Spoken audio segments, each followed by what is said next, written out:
तो आप इंस्टा पे वीडियो डालते हो, यूट्यूब पे तो नहीं। तो इंस्टा पे पेमेंट आती है या नहीं आपका आती? तिलक है ना, मुझे बड़ा अट्रैक्टिव दिख रहा है, तो थोड़ा बता सकते हैं बिल्कुल एकदम इसका मतलब क्या होता है? कि ये तिलक जो है इसे कहते हैं सूर्य तिलक। हमारे प्रभु श्री रामचंद्र जी ऐसा तिलक लगाते थे। जब आप 110 करोड़ हिंदुओं के पास जाएंगे पूछने के लिए हिंदू SC ST OBC के बारे में, तो क्या उनको बुरा नहीं लगेगा? लगेगा ना। जब यही अयोध्या वाले माता सीता पे लांछन लगा सकते हैं तो मोदी जी के कैसे हो सकते हैं? कभी नहीं हो सकते, सीधी सी बात है। पैदा हुआ है तो मैं आपका ही एग्जांपल लेता हूँ। आप जैसे बोल रहे हो कि जीविका चलाने के लिए, आप दो रोटी खाने के लिए आप अयोध्या से दिल्ली शिफ्ट हो गए, तो फिर आपको कहीं ना कहीं वहां पे वो विकास या आपको उस तरीके का रोजी रोटी चलाने के लिए व्यवसाय नहीं मिला, तभी तो आप दिल्ली शिफ्ट हो गए। अयोध्या से बिलोंग करते हैं तो बहुत सारे मेरे ऑडियंस हैं।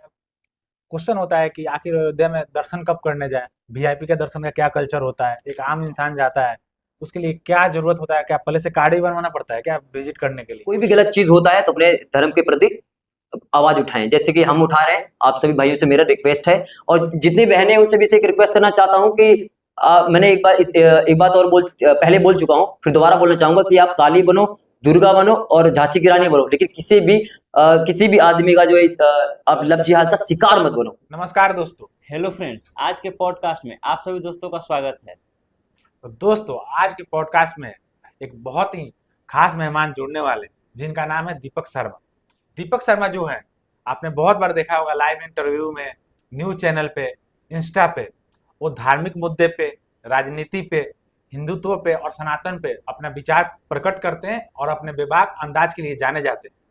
तो आइए बिना देरी किए हम अपने मेहमान से मिलवाते हैं। हमारे पॉडकास्ट में बहुत बहुत आपका स्वागत है और आप टाइम निकाल के आए, इसके लिए हम दिल से शुक्रगुजार हैं। पहले तो मैं आप सभी को जय श्री राम बोलना चाहता हूँ। जय सनातन धर्म, जय गौ माता की। और आप सभी ने यहाँ मुझे बुलाया, इसका मैं बहुत आभारी हूँ। भैया, सबसे पहला क्वेश्चन थोड़ा अपने बारे में बताइए। मेरा नाम दीपक शर्मा है और मैं एक हिंदू फैमिली में जन्म लिया है, तो मैं नाम से पहले सनातनी लगाता हूँ। सनातन जो है, जब पृथ्वी या कुछ भी नहीं था, जब पूरे इसमें ब्रह्मांड में कुछ नहीं था, तब भी सनातन धर्म था और है, तब भी रहेगा। तो इसलिए मैं सनातनी दीपक शर्मा लगाता हूँ। और मैं बेसिकली अयोध्या से हूँ। अभी यहाँ दिल्ली में कुछ समय से रह रहा हूँ, काम धाम से। काम धाम वगैरह मेरे पिताजी करते हैं, मेरे भाई वगैरह करते हैं। तो मेरा गांव तो अयोध्या ही। और मैंने अपनी पढ़ाई क्लियर कर ली है। अब जैसे कि अभी देख सकते हैं आप, मैं अभी थोड़ा राजनीति में निकला पड़ा हूँ। अपने धर्म के लिए कर रहा हूँ जो भी बोलता हूँ, क्योंकि अपने धर्म के लिए बोलना बहुत ज़रूरी है, जाहिर सी बात है। बिल्कुल। और सभी भाइयों का साथ होता है, जितने भी लोग हमारे साथ होते हैं, कम्युनिटी बनी हुई है। और बस। तो आपने पढ़ाई की बात करी, तो पढ़ाई कहाँ तक करी है? मेरा 3rd ईयर कंप्लीट हो गई है। दिल्ली यूनिवर्सिटी से मैंने किया है। ग्रेजुएशन की? हाँ, ग्रेजुएशन कंप्लीट कर लिया है और अभी मैं नॉर्मल जॉब कर रहा हूँ। बाकी आगे तो मेरा यही है कि प्रोफेशनल जो भी है, मैं आगे अपना चल के बिजनेस करना चाहता हूँ। और मेरे बड़े भाई हैं, मुझे बहुत हेल्प करते हैं हर चीज़ में, तो उनके साथ ही मैं अपना बिजनेस करूँगा आने वाले समय में।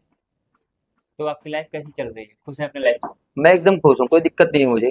और जाहिर सी बात है, जो इंसान को क्या चाहिए, 2 वक्त की रोटी चाहिए, वो मैं कमा लेता हूँ। मेरे पिताजी, मेरे मम्मी जी और मेरे भाई सभी मेरा सपोर्ट करते हैं।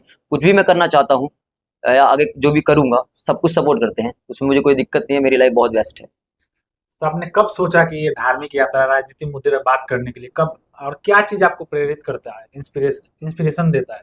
देखिए जी, जैसे कि आप सभी जानते हैं कि हम लोग हिंदू हैं, मैं हिंदू हूँ, सनातनी हूँ। और जिस तरीके से मैंने अपने आस पड़ोस में चीज़ें देखी है हमारे धर्म के बारे में, कुछ भी हो, जैसे हमारा ये राम मंदिर हो गया, इस चीज़ को देखा मैंने, कितने समय से ये मुद्दा चल रहा था। हम लोग जाते थे दर्शन करने के लिए, लेकिन उस तरीके का मंदिर नहीं बना था जो इस समय बन गया है।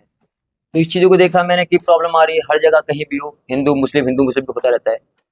तो मैंने भी सोचा कि भाई जब ऐसी बात है तो क्यों ना अपने धर्म के बारे में मैं भी क्यों ना जानूं, क्योंकि पहले मैं बिल्कुल जागरूक नहीं था।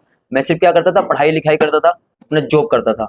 लेकिन जैसे जैसे मेरी अपना सेंस ओपन हुआ, मैंने देखा, तो मैंने कहा कि अपने धर्म के लिए भी कुछ करना चाहिए, क्योंकि कमाने खाने से और अपने घर परिवार से अलग एक चीज़ होता है, वो होता है धर्म। तो आपने जैसे बताया पढ़ाई भी कर रहे हो, 3rd ईयर की ग्रेजुएशन में हो, जॉब भी कर रहे हो, तो फिर टाइम कैसे मिल जाता है आपको ये सब चीज करने के लिए, धर्म के बारे में बातें करने के लिए, इंटरव्यू देने के लिए? देखिए देखिए पढ़ाई लिखाई, देखिए पढ़ाई तो मेरी 3rd ईयर कंप्लीट हो चुकी है, अब मैं जॉब कर रहा हूँ। लेकिन कुछ समय अपने लिए और अपने धर्म के लिए निकालना बहुत जरूरी है। जाहिर सी बात है, अगर मैं अपने लाइफ में आगे बढ़ रहा हूँ तो कुछ समय अपने जॉब के लिए निकालता हूँ, कुछ समय अपने पढ़ाई के लिए निकालता हूँ, उसी तरीके से परिवार के लिए, घर वालों से मिलना बैठना, बातचीत करना, समाज में क्या हो रहा है उस चीज़ के बारे में, उसी हिसाब से मैं अपने धर्म के लिए भी करता हूँ। तो जैसे हमारे माता पिता हैं, इतना ज़्यादा वो लोग इस चीज़ में नहीं है, इन्वॉल्व नहीं होते। अभी जो आने वाला युवा है वो ये सोचता है कि बहुत सारे मैंने लोगों को देखा है वो अपने धर्म के लिए बिल्कुल ही ज़्यादा अवेयर नहीं है, जागरूक नहीं है। इसलिए धर्म हमारी जो है धीरे धीरे खतरे में जा रही है, हम सभी जानते हैं। और इसलिए मैं अपने आप को जो है इस चीज़ में इन्वॉल्व कर लिया। तो आप अयोध्या से बिलोंग करते हैं, जी। दिल्ली में अपनी फैमिली के साथ रहते हैं या फिर अकेले? बेसिकली मैं अयोध्या से हूँ, आप सबको मैंने पहले बताया हुआ है। इस समय मैं दिल्ली में रह रहा हूँ अपनी फैमिली के साथ में। मेरे बड़े भाई हैं और मेरे 2 सिस्टर हैं, माता पिता मेरे। एक मेरे से बड़े जो मेरे भाई थे उनका इंतकाल हो गया था, एक्सपायर हो गए थे। वो रेलवे में जॉब कर रहे थे, किसी कारणवश हो गया, एक्सीडेंट हो गया था। तो अभी हम लोग अपने दिल्ली में रह रहे हैं। अब भाई कमाने खाने के लिए तो कहीं ना कहीं जाना पड़ेगा ही। तो अयोध्या में तो हमारा बेसिकली गाँव है, वहाँ पे रहते हैं, कभी कभार घूमने टहलने जाते हैं और यहाँ पे तो अपना रोजी रोटी चलाने के लिए रह रहे हैं, ये है। तो आप इंस्टा पे वीडियो डालते हो, यूट्यूब पे तो नहीं? तो इंस्टा पे पेमेंट आती है या नहीं आती है? नहीं, ऐसा कुछ नहीं है। मैं अगर इंस्टा पे कुछ वीडियो डाल रहा हूँ तो इसका मतलब ये नहीं कि मैं वहाँ से कुछ कमाना चाहता हूँ या फिर यूट्यूब पे चालू करूँगा तो कुछ कमाना चाहूँगा, नहीं, बिल्कुल नहीं। मेरा काम ये है, मैं ये चाहता हूँ कि मेरे अपने धर्म के लिए बोलूँ, क्योंकि जाहिर सी बात है हमारे धर्म जो है, जितना ज़्यादा धर्म को दबाया जा रहा है, हिंदू को दबाया जा रहा है, उस चीज़ को मैं जानता हूँ बहुत अच्छे से। मैं सिर्फ अपने धर्म को आगे लेके चलना चाहता हूँ। मेरा धर्म यही कहता है ना किसी के साथ बुरा करना है, ना अपने साथ बुरा होने दो। इसलिए मैं अपने धर्म के लिए बोलता हूँ। मेरा कहीं कमाने का कोई सिस्टम नहीं है। मैं अगर इंस्टा पे वीडियो डाल रहा हूँ तो लोगों को जागरूक करने के लिए, ताकि वो जागरूक हो अपने धर्म के लिए लेकर, बस इतना ही मेरा इसका मोटिव है। आपने 2-3 बार बोला धर्म को दबाया जा रहा है, धर्म के बारे में जागरूक करना चाहते हैं। आखिर कौन हमारा जो धर्म है, हिंदू धर्म है, कौन दबाना चाह रहा है? कुछ लोग हैं शांति दूत हैं हमारे, तो वो लोग हमारे धर्म के प्रति काफ़ी ज़्यादा, मतलब हमारे मंदिर हो गए उनको तोड़ना, या फिर हमारा कभी रामनवमी निकलती है तो वहाँ पत्थर मारना, या फिर कहीं शांति दूतों का जो है ना वो आबादी बढ़ जाती है तो वहाँ पे लोगों को ज़बरदस्ती कन्वर्जन करवाना। ये चीज़ें हैं जो बेसिकली अभी हमारे समाज में चल रही है, लेकिन लोग इस चीज़ के लिए बिल्कुल भी अवेयर नहीं है। हमारे हिंदू जितने भी हैं वो सारे सारे संत जैसे होते हैं ना, कि वो धर्म के मतलब धर्म के लिए ना अवेयर है ना वो कुछ बोलना चाहते। अगर कहीं हमारा मंदिर टूट रहा है या धर्म के लिए किसी को कुछ कहा जा रहा है या हमारे भगवान को गाली दिया जा रहा है तो उसके बारे में कोई कुछ कहने के लिए है नहीं। आप कुछ भी कह सकते हो, इतना शांत है हिंदू। आप बोल रहे हैं कि हिंदू शांत है, अभी कांवड़ यात्रा चल रहा है तो बहुत सारा वीडियो वायरल हो रहा है, वहाँ पे कांवड़ यात्रा लेके जा रहे हैं, पी ले रहे हैं गांजा, पी रहे, पता नहीं क्या पी रहे, फिर गाड़ी का तोड़फोड़ कर रहे हैं। ये तो शांति नहीं हुई। देखिए, जितने लोग अगर ये गांजा पीकर तोड़ फोड़ रहे के, मैं उसकी निंदा करता हूँ, बिल्कुल सही नहीं मानता, लेकिन ऐसा नहीं है कि सबके सब होंगे। बहुत सारे लोग अपनी भक्ति के लिए जा रहे हैं वहां पर, कांवड़ लेने के लिए। और आप सभी जानते हैं कांवड़ क्यों लेने जाते हैं। हमारे भगवान शिव जी ने ये वरदान दिया था सभी पुरुषों को शिवरात्रि के दिन, कि जितने भी पुरुष कांवड़ लेके आएंगे शिवलिंग में चढ़ाएंगे, उनकी मैं मनोकामना पूरी करूंगा। तो जितने भी लोग जा रहे हैं वो अपने आस्था के लिए जा रहे हैं, लेकिन हाँ, अगर रास्ते में कुछ लोग उनको परेशान करते हैं, उनके कांवड़ को खंडित करते हैं, तो ये चीज बिल्कुल गलत है। तो इसका मतलब ये कि अगर वो भोले के रूप में होते हैं, उनको हम भोले बोलते हैं, जितने भी कांवड़ी होते हैं अगर भोले हैं तो इसका मतलब है उनको तांडव भी करना आता है। अगर बीच में कोई शांति दूत उनको परेशान करेगा या प्रशासन परेशान करेगा, मैंने ऐसे बहुत सारे वीडियोस देखे हैं, इसमें जो है उनके कांवड़ को जो है खंडित किया जा रहा है, उनको धक्का दिया जा रहा है, उनका कॉलर पकड़ा जा रहा है। आप बताइए ना, जो अपने आस्था के लिए निकला हुआ है कांवड़ लेने के लिए, आप उसका कॉलर पकड़ेंगे तो कहाँ तक वो बर्दाश्त करेगा? मेरे को ये बात समझ में नहीं आती।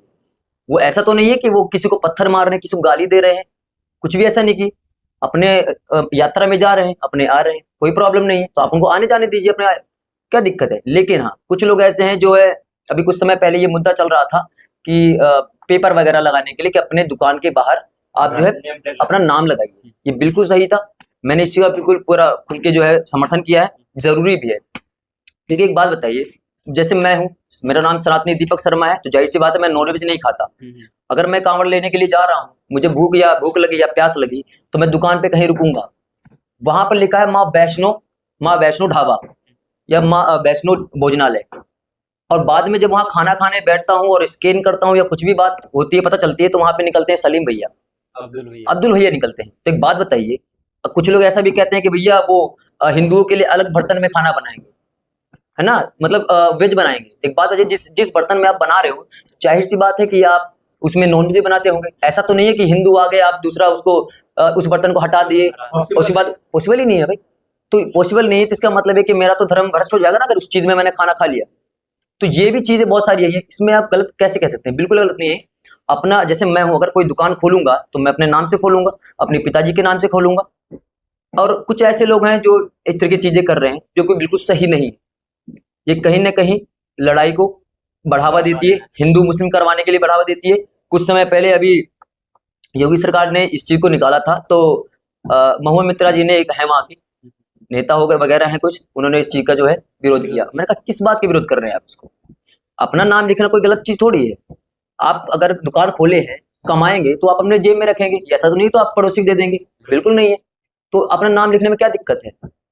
और ऐसी भी चीजें मैंने देखी है, नाम प्लेट लगाना बहुत जरूरी है, क्योंकि मैंने ऐसी वीडियोस देखी है कि फल फ्रूट्स को टॉयलेट से धोया जा रहा है, लोगों को दिया जा रहा है, और सब्जियों को जो है नाले से निकाला जा रहा है। तो ये तो गलत है ना। और हाँ, देख लीजिए, और उसके बाद रोटी पर थूका जा रहा है। बताइए, हम रोटी को, अन्न को अन्नपूर्णा माता मानते हैं, क्योंकि हमारा जो है पेट भरता है, ठीक है ना। तो इस चीज में ये लोग ऐसी चीजें करेंगे तो भैया कौन हिंदू खा लेगा? अगर जो इसको विरोध करता है तो भैया आप जाओ और उनकी दुकान पे खाओ, हमें कोई प्रॉब्लम नहीं, लेकिन हम नहीं खा सकते। हम इस चीज का विरोध करते हैं बिल्कुल। अपने दुकान पे अपना नाम लिखिए, सीधी सी बात है। तो ठीक है, आपने बोला कि अपने नाम पे लिखे, लेकिन इस पे सुप्रीम कोर्ट का जजमेंट आया और इसको बिल्कुल हटा दिया गया है। तो सबसे सर्वोच्च न्यायालय तो सुप्रीम कोर्ट होता है, अब उसने मना कर दिया तो कहीं की बात रह ही नहीं गई। हाँ ठीक है, मैं इस चीज को कोई दिक्कत नहीं है, अगर सुप्रीम कोर्ट ने हटा दिया तो कोई प्रॉब्लम नहीं है, लेकिन ये चीज जो है कम से कम हमें इस चीज के बारे में पता तो चला कि ये चीजें जो है हमारे समाज में चल रही है।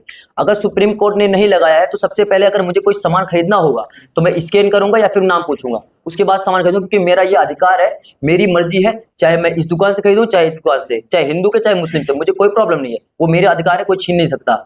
कोर्ट ने हटाया, वो उनकी चीज है, मैं समर्थन करता हूँ, कोई बात नहीं। बाकी तो मेरा काम है, जहां से खरीदना हो मैं खरीदूंगा।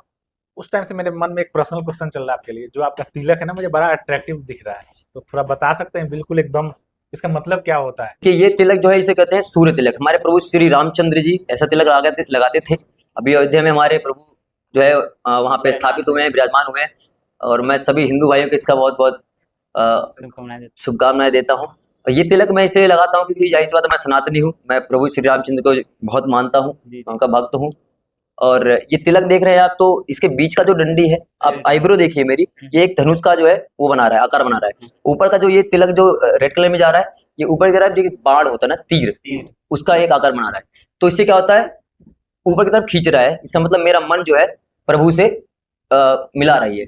जब भी मैं शांति में बैठता हूँ या फिर मन कहीं भटकता नहीं है, शांत रहता है, इसलिए ये तिलक लगाता हूँ मैं। और ये सभी हिंदुओं को भी लगाना चाहिए, जितने भी लोग हैं, इसलिए मैं लगाता हूँ। तो तिलक लगाने से कभी आपको असर हुआ? जैसे आप बता रहे हैं कि तिलक लगाने से मन शांत रहता है, तैसे कभी असर हुआ है? क्योंकि आप देखा जाता है कि न्यूज बहुत चिल्ला मतलब जोर से बोलते हैं, भड़कते बहुत ज्यादा है मुस्लिम को लेकर। देखिए, मैं आपको एक चीज बिल्कुल क्लियर करना चाहता हूँ, मैं सनातनी हूँ, हिंदू हूँ, ठीक है, लेकिन मैं कलयुग वाला सनातनी हूँ। कलयुग वाला सनातनी मतलब क्या होगा कलयुग का सनातन? ऐसा है कि मैं अच्छा भी हूँ, मैं बुरा भी हूँ। तो एक हाथ में जब शस्त्र है, दूसरे में शास्त्र भी है। जिस चीज का जब जरूरत पड़ेगी उस समय यूज करेंगे, क्योंकि भैया देखिए, धर्म की बात आएगी तो धर्म को बचाने के लिए अगर धर्म पे कोई खतरा आएगा तो जाहिर सी बात है हर सनातनी बाहर आएगा अपने घर से और उस चीज के लड़ेगा। जैसे हमारे महाराणा प्रताप जी, हमारे छत्रपति वीर शिवाजी, और हमारे पृथ्वीराज चौहान जी, झांसी की रानी जी, सब अपने धर्म के लिए लड़े। और हम भी अपने अगर धर्म पे कोई बात आएगी तो बिल्कुल लड़ेंगे, चाहे वो कोई भी हो, उससे कोई दिक्कत नहीं है, बस धर्म की बात। क्योंकि जैसे आपने धर्म की बात की, मोस्टली इंडिया भारत में देखा जाता है, जो भी राजनीतिक पार्टियां हैं या बड़े बड़े पॉलिटिशियन हैं, धर्म के नाम पर हमें बांट देते हैं। मैं अभी एग्जांपल देना चाहूंगा, हमारे कुछ दिन पहले ही सदाब भाई आए थे पॉडकास्ट में, आप जानते होंगे। मुझे उनको देख कभी नहीं लगा कि वो मुस्लिम समुदाय के हैं या मुस्लिम हिंदू है, जस्ट नॉर्मल है कि जैसे आप इंसान है, मैं भी इंसान हूँ, दोनों भाई भाई हैं। तो आखिर ये धर्म की बात जो होता है, आखिर कहाँ से निकलता है? आखिर हमारे मन में, रगों में कौन डालता है? मैं डायरेक्ट बोलना चाहूंगा, कांग्रेस ने तो शुरुआत से किया है, अभी भी करने वाले। मैं इस चीज का बताता हूँ। कुछ समय पहले हमारे युवा नेताजी थे जो हैं, राहुल गांधी जी की बात कर रहा हूँ, हमेशा युवा ही रहते हैं। वही रहते हैं। अब क्या बताएं वो युवा है कि क्या है, मुझे एक बार में भारत में जनरली का तो 40 बाद लोग बोलते हैं कि हाँ थोड़ा सा एज ज्यादा हो गया, लेकिन 50 लेकिन वो 54 साल के हो चुके हैं, अभी युवा हो रहे हैं। इसका मतलब ये है कि हम सब पैदा ही नहीं हुए। शादी अब तो भगवान ही जाने का शादी होगी कि नहीं होगी, लेकिन वो हमेशा ट्रेंडिंग में आने के लिए, जैसे उर्फी जावेद है, ट्रेंडिंग में आने के लिए हमेशा क्या करते हैं, कपड़े चेंज करती रहती है, कुछ ना कुछ उल्टा सीधा, पैंट को सर पे, शर्ट को नीचे, ऐसे पहन के जो है ट्रेंडिंग में आते हैं। वैसे हमारे राहुल गांधी जी ऐसे करते हैं। अभी कुछ समय पहले आप लोगों ने ये सुना होगा, सभी ने सुना, पूरे देश ने, भारत देश ने सुना है, पार्लियामेंट में खड़े होकर कहते हैं कि भैया हिंदू हिंसक है, हिंदू हिंसक है, फोटो भी दिखा रहे थे, फोटो दिखा रहे हैं। जबकि अब वो कहते हैं कि भैया संविधान को बचाओ, मोदी हटाओ, संविधान को बचाओ। संविधान को बचाने के लिए तो कह रहे हो आप, लेकिन कभी संविधान को पढ़े हैं? नहीं पढ़ा होगा। वहीं पे अनुराग ठाकुर जी जो हैं, सांसद हैं, उन्होंने पूछा कि भैया एक बात बताइए, संविधान लेके लहराते रहते हैं, कम से कम कितना पेज है आप तो बता सकते हैं ना? इतना तक नहीं पता, बोल रहे मोटा होता है। अरे मोटा तो बहुत कुछ होता है, उसके बारे में तो बताइए, कभी पढ़िए तो सही उसके बारे में। नहीं पढ़ा, संविधान बचाने के लिए निकले हुए। क्योंकि उनका जो वोट बैंक है ना, ज्यादा मुस्लिम की तरफ होता है, क्योंकि उनको पता है कि मैं हिंदू मुस्लिम करके मुस्लिम का तो वोट ले लूंगा, और जब बात आएगी राजनीति की तो मैं हिंदुओं में भी अंदर अंदर कैटेगरी कर दूंगा कि भाई तुम राजपूत हो, तुम पंडित हो, तुम छोटे जाति के हो, तुम मीना जाति के हो, तुम सहानी जाति के हो, तुम SC ST से बांट के मैं वोट ले लूंगा, इसलिए ऐसे करते हैं। देखिए मैं एक चीज बताता हूँ, अभी कुछ समय पहले जो चुनाव आया था प्रधानमंत्री जी का, उसमें इन्होंने एजेंडा चलाया था कि 8,500 रुपए सभी महिलाओं को दिया जाएगा, हर किसी को दिया जाएगा, और महीने के, साल के काफी 1 लाख रुपए पड़ जाएगा। मैंने कहा अच्छी बात है, आप अगर ऐसा नीति लेकर आ रहे हैं और लोग आपको जिताते हैं तो आप दीजिए। और दूसरी बात, उसमें कहते हैं कि संविधान खतरे में। संविधान खतरे में कहाँ से है? नहीं है संविधान खतरे में। इसका मैं अभी उदाहरण दूंगा। आप कहीं से भी जीते, सांसद बने, आपकी पार्टी नहीं आई, लेकिन जहां जहां जीते हैं आप, जहां के लोगों ने आपको जो है वोट दिया है, कम से कम वहां के औरतों को आप 8,500 रुपए दीजिए ना। इसका मतलब यह है कि आप जो है छल कर रहे हो, धोखा दिया आप लोगों ने, ठीक है ना। संविधान खतरे की बात करते हो आप, संविधान खतरे में मणिपुर आप 2 बार चले गए, कहते हैं कि मोदी जी जा नहीं रहे। जब मोदी जी बात करते हैं वहां से तो आप उठ के वहां से भाग जाते हो। अच्छा ठीक है, 2 बार आप वहां पे चले गए मणिपुर में, एक बार क्या आप वहां पर गए, क्या बोलते हैं आपका, बंगाल गए? वहां पर ऑन रोड औरतों को मारा जाता है सरिया के हिसाब से।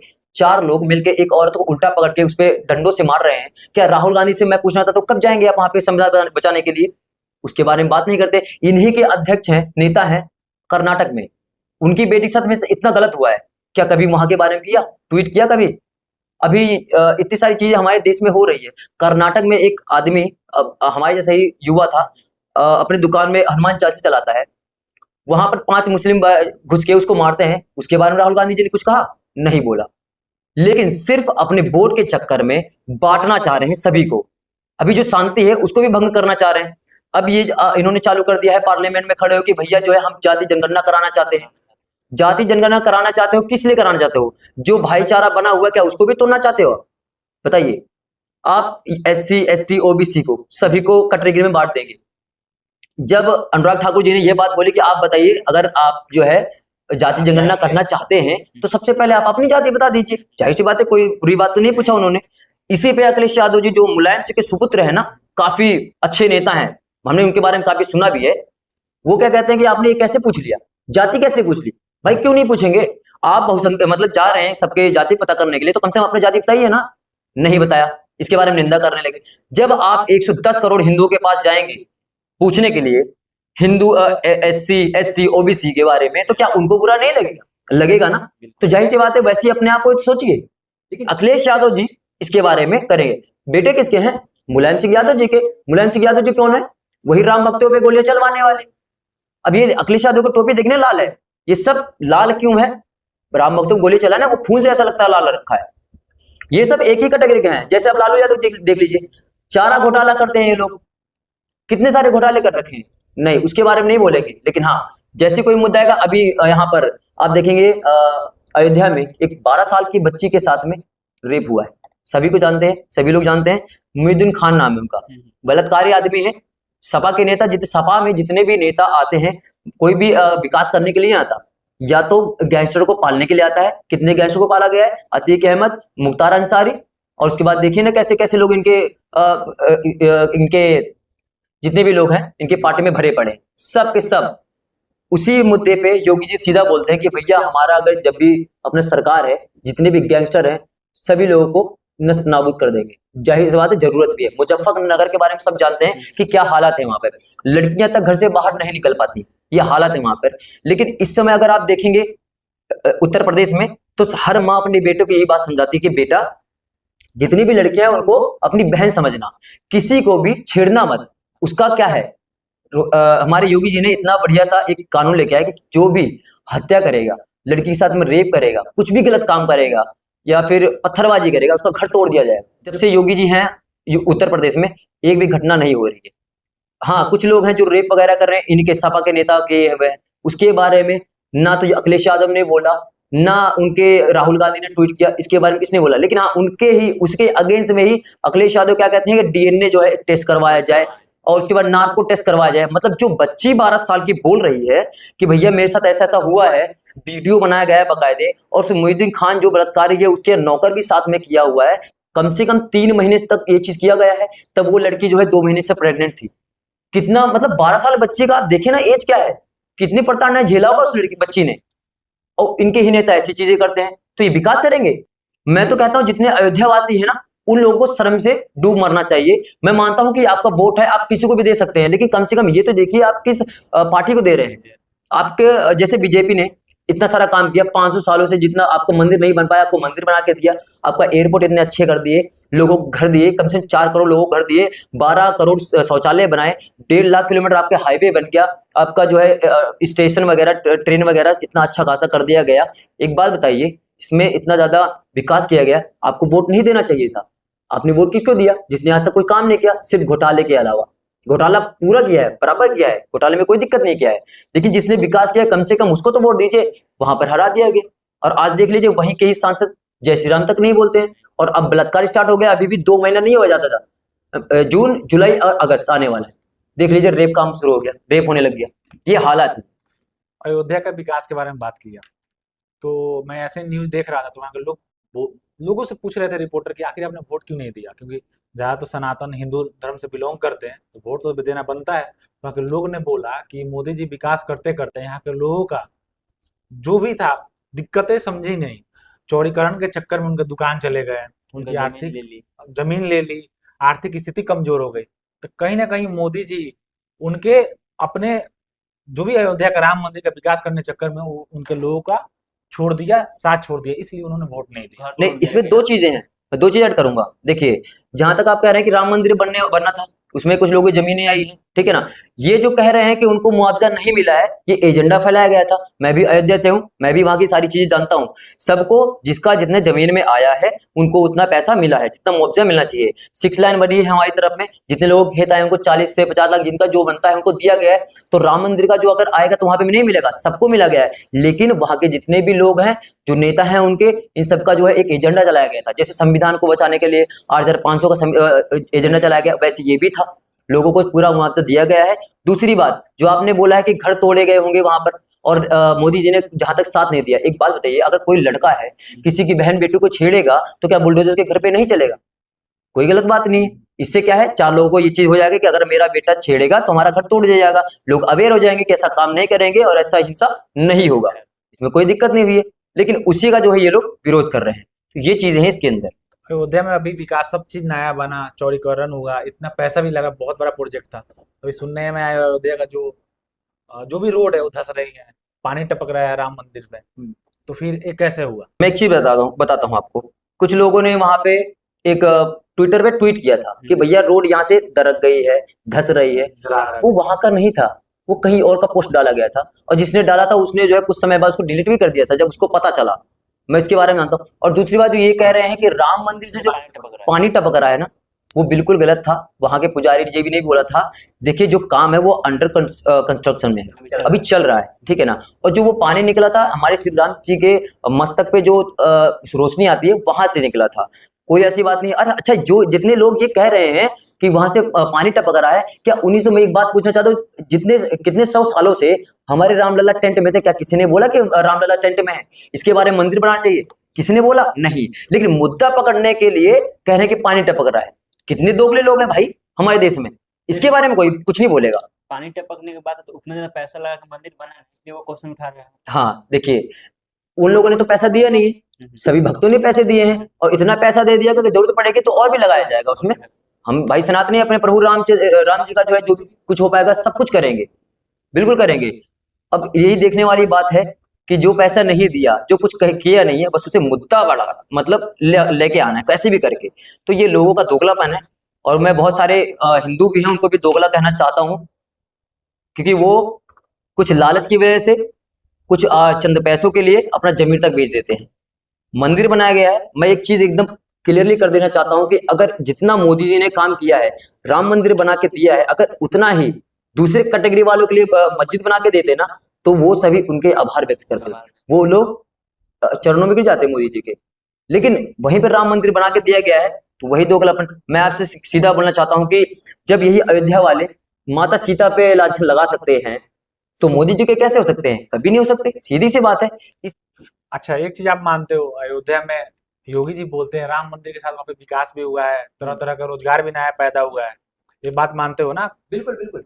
तो रोजगार जब पैदा हुआ है, तो मैं आपका ही एग्जांपल लेता हूँ। आप जैसे बोल रहे हो कि जीविका चलाने के लिए, आप 2 रोटी खाने के लिए आप अयोध्या से दिल्ली शिफ्ट हो गए, तो फिर आपको कहीं ना कहीं वहाँ पे वो विकास या आपको उस तरीके का रोजी रोटी चलाने के लिए व्यवसाय नहीं मिला, तभी तो आप दिल्ली शिफ्ट हुए। नहीं, मेरा ऐसा कुछ नहीं था। मैं तो दिल्ली में कम से कम 10 साल हो गया रहते हुए। मेरा तो वहाँ पे गांव है, मेरा घर है, खेती बाड़ी सब कुछ है। लेकिन यह है कि मैं अपना जाता हूँ रामलला के दर्शन करने वगैरह सब कुछ करता हूँ। दिल्ली में मेरे पिताजी का अपना जो भी है काम करते हैं, वो दिल्ली में शिफ्ट है। ऐसा तो नहीं है कि रोज अप डाउन कर सकते हैं, नहीं कर सकते। मेरे बड़े भैया का भी यहीं पर ही है, और मैं भी अपना यहीं से पढ़ाई कर रहा हूँ। तो ऐसा कोई प्रॉब्लम नहीं था कि मुझे वहाँ पे रोजगार नहीं मिलता। करने के लिए इंसान वहाँ पे रह रहे हैं, अयोध्या में भी रह रहे हैं, यूपी में रह रहे हैं, बिहार में, हर कोई इंसान जहाँ भी अपना काम कर रहा है, 2 रोटी कमा रहा है, तभी जिंदा है ना। तो जाहिर सी बात है। और दूसरी बात, अगर आप कहेंगे कि रोजगार नहीं मिला है 2014 के बाद में 2024 के बीच में रोजगार नहीं मिला, तो मैं आपको इस बात को काटना चाहूंगा। 8 करोड़ युवाओं को रोजगार मिला है, 2.5 करोड़ PFSI कटा हुआ है। ये पूरा प्रूफ है। नहीं, मेरा 2014 से 24 से मतलब नहीं है। मेरा ये कहने का मतलब है 2024 में जब बहुत सारे नेता, बीजेपी के नेता, या बोलते हैं कि राम मंदिर के साथ जो अयोध्या बहुत विकास किया गया है, वहाँ पे रोजगार की नए जनरेट किया जा रहा है, बहुत रोजगार के अवसर प्रदान किए जा रहे हैं। तो मेरा एक क्वेश्चन था, तो मैं क्लियर करता हूँ। देखिए, राम मंदिर बना, पूरी बात सुनिएगा, राम मंदिर बना, उसमें कोई रोबोट तो काम नहीं किया था। जाहिर सी बात है, कोई इंसान काम किया होगा, इंजन ने काम किया होगा, और जो ईंटें वगैरह लगाते हैं वो सारे छोटे से छोटे, बड़े से बड़े लोगों ने उसके अंदर काम किया, रोजगार मिला। कम से कम 3 से 4 साल उसमें काम चला, 4 साल तक लोगों को रोजगार मिला। 4 करोड़ लोगों को जो मकान दिया गया है, बल्कि मैं कम बता रहा हूँ, ज्यादा है, बल्कि उसमें रोबोट ने काम नहीं किया, इंसानों ने काम किया, उनको रोजगार मिला। जाहिर सी बात है, सड़कें बन रही है, उसमें रोजगार मिल रहा है।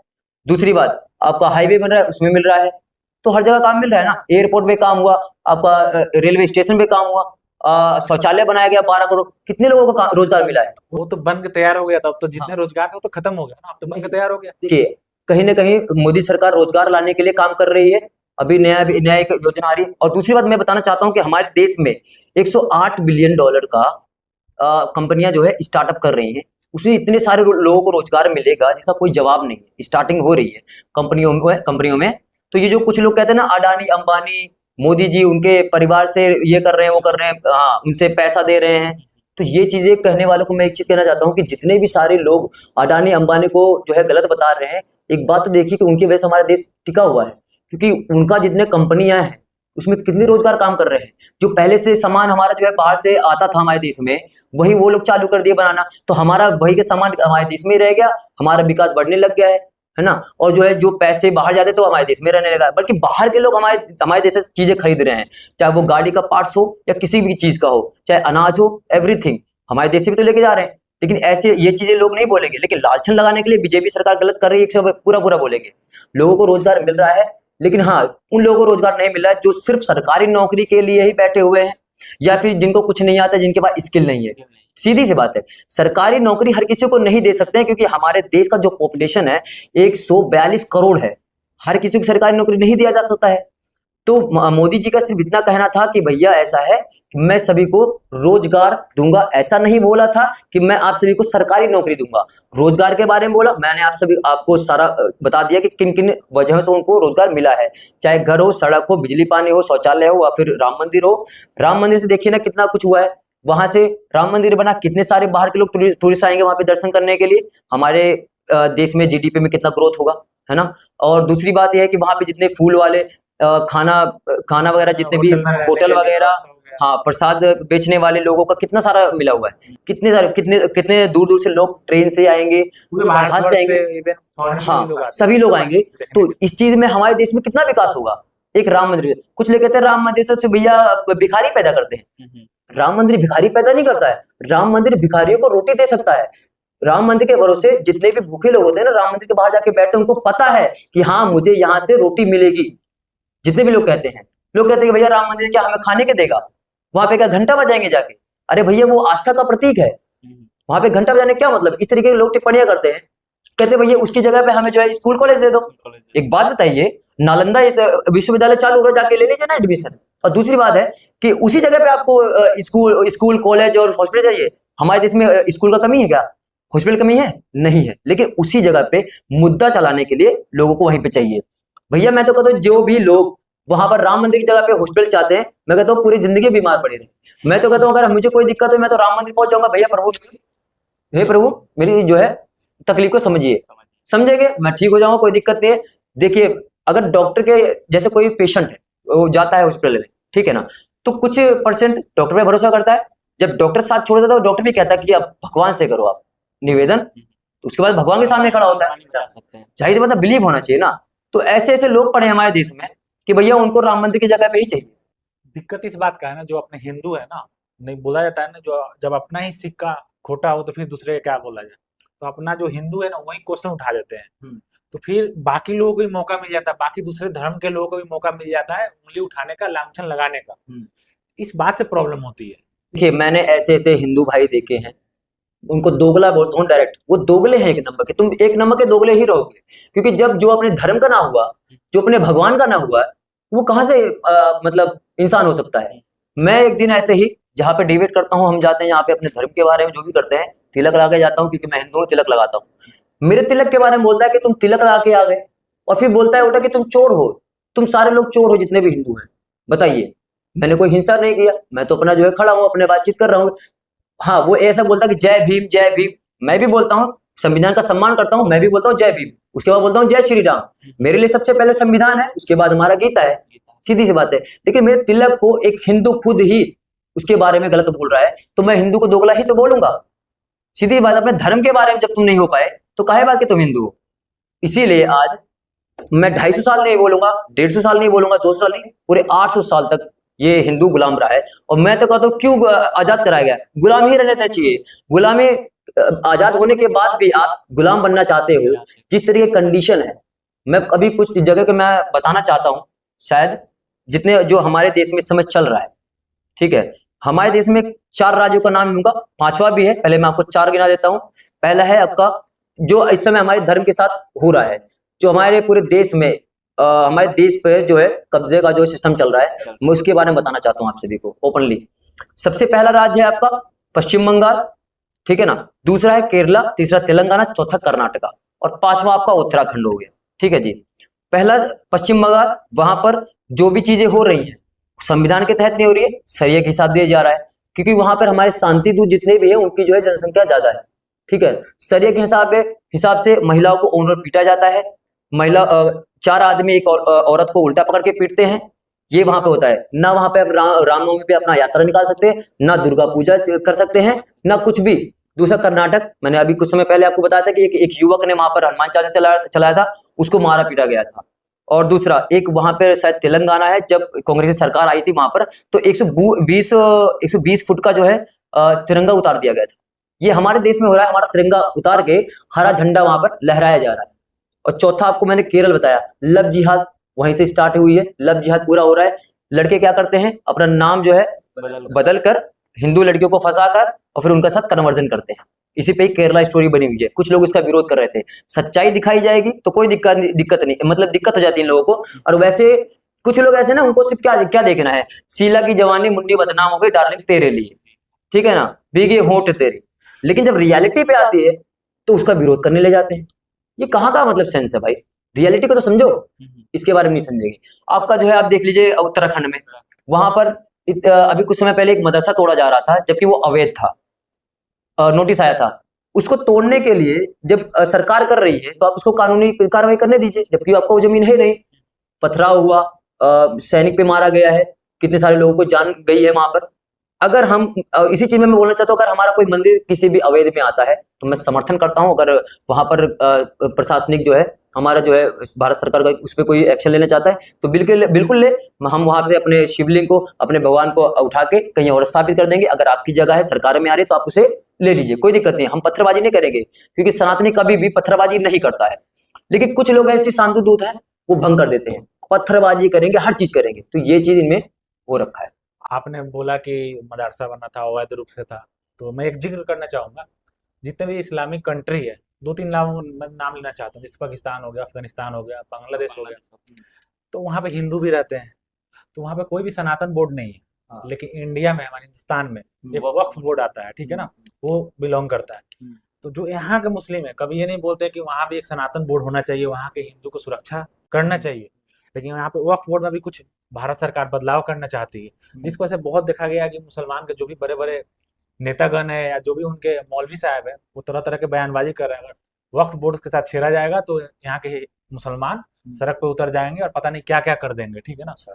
तो इस पे आप क्या बोलना चाहोगे? देखिए ऐसा है ना, अब जितने भी लोग ये कहते हैं कि भाईचारा बना रहे, हिंदू मुस्लिम भाई भाई, ठीक है ना, एक बात बताइए, जब आप भाईचारा चाहते हो, आपका जो है संविधान से अलग होकर आपको जो है एक अलग से स्पेशल चीजें दी गई है ना, स्पेशल चीजें दी गई हैं, ये सब कांग्रेस की देन है, ऐसा नहीं तो बीजेपी ने दिया है, क्योंकि बीजेपी 2014 के बाद आई है, हाँ पहले भी थी, लेकिन 2014 के बाद में पूर्ण रूप से आई है।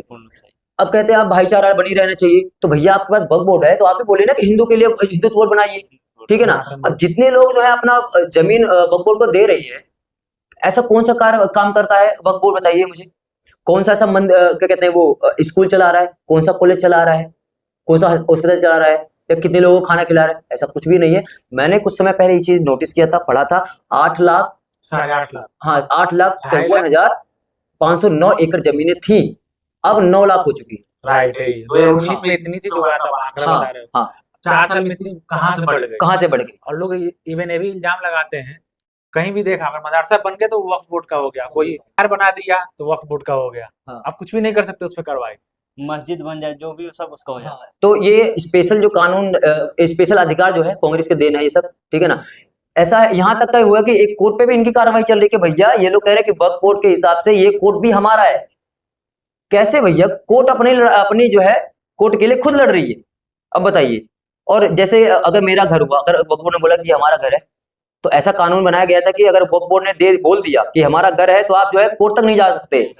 इस तरीके से भेदभाव किया गया है, कितने सारे हैं, रेलवे के ट्रैक के बीच में भी ऐसा किया गया कि वक्फ बोर्ड का है, रेलवे स्टेशन पे भी देखने को आता है कि वहां बना दिया, बाजार बना दिया। भैया कहाँ से, इतनी सारी जगह है, सारे बंजर पड़े हुए हैं, किसी काम में नहीं आ रहे हैं, ठीक है ना, कोई काम हो रहा है इस पे, ना इंसान घर बना के रह पा रहा है, तो किस बात के लिए वक्फ बोर्ड, मुझे समझ नहीं आता। मैं आपको अब भी बताऊंगा, हाल में बहुत बांग्लादेश में जो घटित हो रहा है, बहुत दुखद घटना हो रहा है, बहुत वीडियो तरह तरह के आ रहा है, दिल दहल जाएगा आपको देख के। तो मैं ये पूछूंगा, जो इंडिया या बाहर के जितने भी इस्लामिक कंट्री है, वो इसको क्रांतिकारी बताया जा रहा है, जो वहां पे देख रहे हैं तरह तरह के, मतलब मैं बताना नहीं चाहूंगा इस प्लेटफॉर्म के माध्यम से, तरह तरह का जो इनर वियर होता है वहां के लोग दिखा रहे हैं। क्या इस्लाम में ये चीज कबूल किया जाता है कि ऐसी चीज, आप किसी का पर्सनल चीज निकाल के वीडियो पर दिखाना, बलात्कार करना, किसी को उल्टा लटका के मारना, वो भी हिंदू को। लेकिन आप यहाँ पे देखोगे सारे जो बड़े बड़े नेता हिंदू है, जब मुसलमान में कुछ होता है तो उनका सेक्युलर याद आ जाता है, सेक्युलरिज्म याद आ जाता है। लेकिन जब बांग्लादेश में ऐसी कहानियां हो रही है, कोई बड़े बड़े जो अपोजिशन वाले नेता है, मैं खुल के बोलना चाहूंगा, कोई भी सपोर्ट नहीं कर रहा, कोई ट्वीट, कोई भी चीज नहीं कर रहे हैं। तो मैं ये पूछना चाहूंगा, आखिर देखिए, आप इस बात से अंदाजा लगा सकते हैं कि आखिर उनकी मानसिकता क्या है, कि जो क्रांतिकारी बता रहे हैं यहाँ पे बैठे हुए हिंदुस्तान के लोग, जिस तरीके से दुखद घटना हिंदुओं पे बीत रही है, वहाँ के मंदिर तोड़े जा रहे हैं, वहाँ की औरतों का बलात्कार किया जा रहा है, वहाँ के सब भागने के लिए मजबूर कर दिया जा रहा है, तो आप समझिए कितना बड़ा उनका मानसिकता होगा, कितना खराब मानसिकता है। देखिए मैं इस चीज पे एक चीज बोलना चाहूंगा, कुछ लोग, मैंने भी सुना है, कुछ लोग ऐसा कहते हैं कि वहाँ के जितने भी स्टूडेंट हैं वो अपनी मांग को लेकर गए हुए हैं, ठीक है ना, वो आरक्षण के लिए जा रहे हैं। स्टूडेंट से इतना बड़ा कैसे क्रांतिकारी बन गया? स्टूडेंट जो अपनी मांग को लेकर सड़क पे उतरा है, क्या वो पार्लियामेंट में घुस जाएगा, जहाँ पे राष्ट्रपति बैठता है, प्रधानमंत्री बैठता है, नेता, सांसद, जितने भी लोग बैठते हैं वहां पे देश के विकास के लिए बात करते हैं। लेकिन उसी जगह पे जितने भी बांग्लादेश के स्टूडेंट है वो सभी पार्लियामेंट में घुस गए, तोड़फोड़ कर रहे हैं, गोलियां चला रहे हैं और आंसू के गोले वगैरह चला रहे हैं, ठीक है ना। और उसके बाद जब वहां से पता चला कि शेख हसीना जी वहां से अपनी जान बचाकर अपने सभी को लेकर इंडिया वापस आई बचाने के लिए, देखिए कितना वहां पे माहौल खराब है इस समय। दूसरी बात, अगर मांग आपका है तो शांति से हमारे देश में देखिए ना, जंतर मंतर में बैठ के अगर किसी को भी आंदोलन करना है या कुछ भी अपनी मांग रखनी है तो आराम से बैठ के कीजिए, कोई प्रॉब्लम नहीं आता। एक छात्र का काम ही है, पढ़ा लिखा छात्र क्या करता है, अपना शांति से अपना मांग रख देता है। लेकिन ये कितने शांति हैं, पार्लियामेंट में घुस रहे हैं, शेख हसीना के घर पे घुस के बोल रहे भैया हमारी मांग पूरा करो। उनके घर में घुस करके बकरा मुर्गा और उसके बाद टीवी पंखा और कपड़े, हाँ ये चीजें ले लेके अपने घर भाग रहे। भैया ये मांग था आपका? मतलब वहां के स्टूडेंट के मानसिकता देखिए ना, ये पढ़े लिखे हैं, मैं आतंकवादी बोलता हूँ डायरेक्ट, ये आतंकवादी है। ऐसे लोग जो है स्टूडेंट हो ही नहीं सकते हैं। वहां पे शेख हसीना घर में बैठ के दाल चावल चिकन खा के दिखाया जा रहा है, ऐसे स्टूडेंट है भैया। तो क्या आपको लगता है स्टूडेंट सच में कोई और आतंकवाद डायरेक्ट है, ये आतंकवाद है जो अपने प्रधानमंत्री के घर में घुस के ये चीजें कर रहा है, और जहां उनका जितने भी सरकारी संपत्तियां उस पर आग लगाया जा रहा है, ये स्टूडेंट हो सकते हैं। दूसरी बात, अगर आपका मांग कुछ था, वहां से शेख हसीना जी वापस चले प्रधानमंत्री जी, ठीक है ना, तो आपकी मांग सुनने वाला दूसरा कोई है नहीं। इस बात मतलब है कि आपको शांत हो जाना चाहिए, आपको कुछ समय तक वेट करना चाहिए। फिर उन्होंने क्या किया, दूसरा सारे हिंदू के पे टारगेट कर लिए, हिंदू के घर में घुस रहे हैं, उनकी बहन बेटियों को छेड़ रहे हैं, बलात्कार कर रहे हैं, जिंदा जलाया जा रहा है हिंदुओं को, जिंदा जलाया जा रहा है। मैंने वीडियो देखा है, और ओवरब्रिज के ऊपर 2 हिंदुओं को उल्टा टांगा गया है, मारा गया है। शेख हसीना जी का जो है अंडरगारमेंट्स दिखाया गया है। ये स्टूडेंट है, कहां से स्टूडेंट लग रहे हैं भाई? पढ़े लिखे ऐसे स्टूडेंट होते हैं, गंवार होते हैं, ये सब सारे गंवार है। दूसरी बात मैं कहना चाहूंगा, वहां पर जितने भी मंदिर है उन सबको तोड़ा जा रहा है। जब बांग्लादेश हिंदुस्तान से अलग हुआ था, पाकिस्तान अलग हुआ था, जब बांग्लादेश का नींव रख के वहां पे जो है अलग देश बनाया जा रहा था, तब वहां पर बांग्लादेश का एक इस्कॉन टेम्पल है। सभी लोगों को, जितने भी बांग्लादेश में है, जितने भी 4 लाख लोगों को कम से कम कई महीनों तक खाना खिलाया गया था, उसी इस्कॉन टेम्पल से खिलाया गया था। क्या ये लोग वही हैं जो जिस थाली में खाते हैं उसी में छेद कर रहे हैं? उसी मंदिर ने इनको रोटी खिलाई थी, आज उसी मंदिर में आग लगा दिया, उसी मंदिर को तोड़ दिया गया है। क्या करा गलती? हिंदू ने कोई कहता है गलत काम किया वहां पर? कोई बर्दाश्त किया? किसी पे गाली गलौज किया? नहीं। लेकिन हिंदू को जबरदस्ती ऑन रोड मारा जा रहा है, पीटा जा रहा है, इसे दुख होता है। आप अयोध्या से बिलोंग करते हैं, तो बहुत सारे मेरे ऑडियंस हैं, क्वेश्चन होता है कि आखिर अयोध्या में दर्शन कब करने जाए, वीआईपी के दर्शन का क्या कल्चर होता है, एक आम इंसान जाता है तो उसके लिए क्या जरूरत होता है, क्या पहले से कार्ड ही बनवाना पड़ता है क्या विजिट करने के लिए? इस चीज के लिए मैं एक चीज गलत कहना चाहूंगा, जो वीआईपी ये सिस्टम बनाया गया हुआ ये बिल्कुल गलत है। चाहे वीआईपी बना के आप भगवान राम के दर्शन कर लीजिए, रामलला के, आपका पूर्ति नहीं होगी। जो इंसान, जितने भी लोग हैं, वो पीछे से लाइन लगा के आ रहे हैं, धक्का मुक्की खा रहे हैं, धूप में खड़े हैं, बरसात में खड़े हैं, उसके बाद रामलला के दर्शन कर रहे हैं, वो बिल्कुल उनको जो है प्रभु की कृपा प्राप्त होगी। ये वीआईपी से कोई मतलब नहीं होता। राम जी क्या देखते हैं, हमारे प्रभु श्री राम जी क्या देखते हैं? वो मन देखते हैं, हृदय देखते हैं कि इंसान की हृदय में क्या है, मेरे लिए क्या भाव है।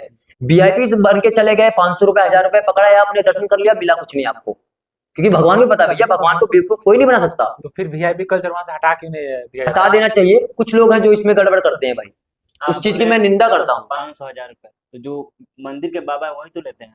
बाबा कभी ये चीज नहीं कहेंगे, बाबा के बारे में बिल्कुल नहीं कहा जाएगा, बाबा कभी भी ये चीज नहीं कहेंगे, वो खुद एक संत है। कुछ लोग जो बीच में होते हैं, या फिर मैं सिक्योरिटी को बोलना चाहूंगा, या फिर जो भी बीच में होंगे, मैं क्या ही ओपनली बोलूं, वो चीज गलत कर रहे हैं। और हमारे बाबा तो हैं जो रामलला के दर्शन के लिए सबके लिए वो मंदिर बनाया गया, सभी को समान रूप से। अच्छा टाइम होता है जाने के लिए, वहां पर दर्शन करने के लिए? भगवान राम का जो है दरबार हमेशा खुला है, कभी भी जा सकते हैं, हम भी जाते हैं कोई भी समय में। तो उस मंदिर खुलने कोई टाइमिंग है? 24 घंटा आप दर्शन कर सकते हैं? नहीं, ऐसा नहीं है, शाम के समय तो जो है बंद किया जाता है, फिर सुबह वही 4 बजे बाद ऐसे स्टार्टिंग। तो कार्ड भी बनता है क्या जाने के लिए? ऐसा कुछ भी नहीं है। कार्ड क्या है, कोई हॉस्पिटल थोड़ी है, कोई हॉस्पिटल नहीं है, आप कभी जा सकते हैं। वैष्णो देवी जाते हो तो वहाँ पे कार्ड बनता है, कहीं भी जाओ तो कार्ड, विजिटिंग कार्ड बनता है कि इस तारीख को आपका अपॉइंटमेंट होता है। हाँ, ये चीज हो सकता है कि अगर जनसंख्या ज्यादा है दर्शन करने वाले, तो भाई कुछ समय तो जनसंख्या एक साथ दर्शन नहीं कर सकती है, उसके लिए एक कार्ड बनाया जाता होगा कि भैया आप इस समय आ सकते हैं, आपको कार्ड देख के आपको दर्शन कर सकते हैं, क्योंकि जनसंख्या ज्यादा है। और कितने टाइम में लगभग अयोध्या का दर्शन कर सकते हैं? बाकी और सारा चीज है जो देख सकते हैं वहाँ पर, और सारा चीज तो बता दें, क्योंकि आप अयोध्या से बिलोंग करते हैं। रेगुलर का सिस्टम ये है कि भैया 2.5 से 3 लाख लोग दर्शन करने जा रहे हैं, तो जाहिर सी बात है समय तो बहुत सारा लगेगा।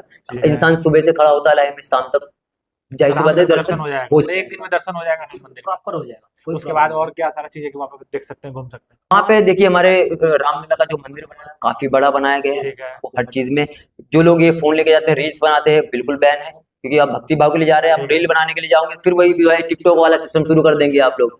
तो वो भक्ति भाव वाला जैसे फोन वगैरह जमा कर दिया जाता है अंदर जाने के लिए, और वहाँ पे काफी पूरा बड़ा मंदिर है, काफी पूरा दर्शन कर सकते हैं। खाने पीने के लिए सारे सिस्टम वहाँ पे बनाया गया है, प्रसाद से लेके फूल वगैरह, रुकने के लिए होटल, हर चीज वहाँ पे व्यवस्था किया गया है। अयोध्या में सिर्फ राम मंदिर भी है कि और कुछ भी है घूमने वाला?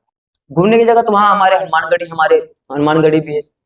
यूपी तो इतना ज्यादा सक्षम हो चुका है कि आप वैसे भी कहीं निकल जाओगे तो आपको बहुत अच्छा लगेगा, क्योंकि पूरा एरिया जो है अच्छा है वहाँ पर। अयोध्या में बोला जाता है कि घर घर में मंदिर है, हाँ। कोई भी जाके वहाँ पे दर्शन कर सकता है, कोई रोक टोक नहीं है, ये सही है या झूठा? घर घर मंदिर, मतलब भगवान को सब कोई रखा हुआ है, अगर हाँ। कोई जाता है घूमने के लिए तो किसी घर में नॉर्मली जाके प्रणाम कर सकता है कोई? हाँ, भगवान तो देखिए, भगवान तो हमारे कण कण में व्याप्त हैं। हम्म, अगर आपका भाव है तो एक ये कप रखा है, अगर मेरा भक्ति भाव है इस कप में भी मेरे भगवान दिख जाएंगे मुझे, अगर मेरा भक्ति है, सच्चे मन से देखूंगा तो। क्योंकि जाहिर सी बात है, हमारे प्रभु का आकार इतना बड़ा है कि आकार बन नहीं पाता। हमारे प्रभु का आकार है, लेकिन वो इतने बड़े हैं कि कण कण में व्याप्त हैं, हम सभी भी उनके अंदर ही हैं, जाहिर सी बात है। तो वो कहीं भी कर सकते, कोई प्रॉब्लम नहीं। दीपक भाई, आज के पॉडकास्ट का आखिरी क्वेश्चन, हमारे ऑडियंस को, हिंदू को और सनातन धर्म के लिए आप क्या संदेश देना चाहते हैं? जो युवा आने वाले यंगस्टर हैं उनके लिए क्या संदेश है आपका? कि मैं जितने भी युवा हैं उनको ये चीज बोलना चाहता हूँ, मैं भी अपने धर्म के लिए ज्यादा अवेयर नहीं था, जागरूक नहीं था, लेकिन जिस समय से मैंने अपने धर्म को जाना और जागरूक हुआ, तब से मैं अपने धर्म के लिए बिल्कुल जागरूक हूँ। और उस चीज के लिए अगर कहीं गलत होता है तो मैं इसको स्टैंड अप लेता हूँ, खड़ा होता हूँ अपने धर्म के लिए। चाहे मेरा मंदिर तोड़ा जाता है या मेरे भगवान को गाली दी जाती है, मैं खड़ा होता हूँ। सभी हिंदू भाइयों से ये चीज मैं कहना चाहता हूँ कि अपने धर्म के लिए जागरूक हो जाइए, जैसे बाकी लोग हैं अपने धर्म के लिए कट्टर बने, आप भी कट्टर बनो। जरूरत है इस समय, क्योंकि एक बहुत बड़ी आंधी आने वाली है, सबको पता है। कुछ जो है शांति दूत है जो हमारे धर्म को जो है टारगेट किए पड़े हैं और पूरे देश को ही कब्जे में लेना चाहते हैं। शुरुआत आपका पश्चिम बंगाल से हो चुका है, कर्नाटक, तेलंगाना और आपका जो है केरल हो गया, इन सब जगहों से। तो पूरे विश्व में ही हमारे धर्म को टारगेट किया जा रहा है। आप सभी अवेयर हो जाएं और अपने धर्म के लिए जागरूक रहें, और कोई भी गलत चीज होता है तो अपने धर्म के प्रति आवाज उठाएं, जैसे कि हम उठा रहे हैं। आप सभी भाइयों से मेरा रिक्वेस्ट है, और जितनी बहनें हैं उनसे भी एक रिक्वेस्ट करना चाहता हूं कि मैंने एक बात और पहले बोल चुका हूं, फिर दोबारा बोलना चाहूंगा कि आप काली बनो, दुर्गा बनो और झांसी की रानी बनो, लेकिन किसी भी आदमी का जो आप लब जिहाद का शिकार मत बनो। बस इतना कहना चाहूंगा। दीपक भाई, हमारे पॉडकास्ट में आने के लिए बहुत बहुत धन्यवाद, और आपकी बातों से शायद हमारे ऑडियंस को कुछ फर्क पड़े, और जरूर पड़ेगा, क्योंकि आप इतने अच्छे बात करते हो और आप अपने लिए नहीं सबके लिए बातें करते हो। तो जरूर जरूर ऑडियंस इस पे ध्यान देगी, और बेसिकली जो स्पेशली जो हमारे हिंदू भाई बहन जरूर ध्यान दें। तो बहुत बहुत धन्यवाद। जय जय श्री श्री जय श्री राम, जय श्री राम।